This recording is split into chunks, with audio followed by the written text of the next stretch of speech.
लाहौर में सख्त गर्मी के दौरान तरबूज की मांग में इजाफा हो गया। शहर में व्यापारियों ने ग्राहकों को राग़िब करने के लिए मुनफरिद अंदाज अपना लिया है। तफसीलात जानेंगे नुमाइंदा डॉन न्यूज़ नुमान लियाकत से। नुमान, बताइए मुनफरिद अंदाज क्या है? देखिए जी, गर्मियों में लाल तरबूज मार्केट्स की जीनत बन चुका है। लोग आ रहे हैं, खरीदारी कर रहे हैं और जो दुकानदार हैं वो भी नित नए अंदाज में एक ऐसा ट्रेंड बना चुके हैं तरबूज को बेचने के हवाले से कि लोग ना सिर्फ यहाँ एंटरटेन होते हैं बल्कि तरबूज की खरीदारी भी करते हैं। दुकानदार एक हमारे साथ मौजूद है, इनसे बात करते हैं। अच्छा बताइए, ये जो ट्रेंड बनाया गया आप लोगों की तरफ से, ग्राहक को कितना मतवज्जो करता है आपकी तरफ? वो इसलिए तवज्जो करते हैं, हमने ट्रेंड ही ऐसा बनाया होता है, दुकाना ही खूबसूरत काटते हैं।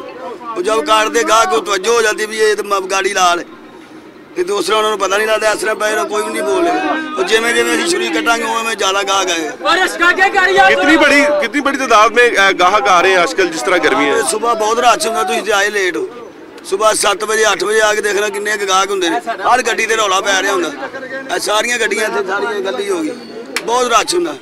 जी बिल्कुल, आपने गुफ्तगू सुनी है कि ये जो नया ट्रेंड है इसके बाद सिर्फ गाहक मतलब होते हैं बल्कि खरीदारी भी करते हैं और इस ट्रेंड के जरिए इनका जो माल है वो भी रूटीन से ज्यादा बिकता है और ग्राहक भी इनकी तरफ मुतवज्जा भी होते हैं और खरीदारी भी यहाँ पर करते हैं। जी नुमान, बहुत शुक्रिया इन तफसीलात के लिए।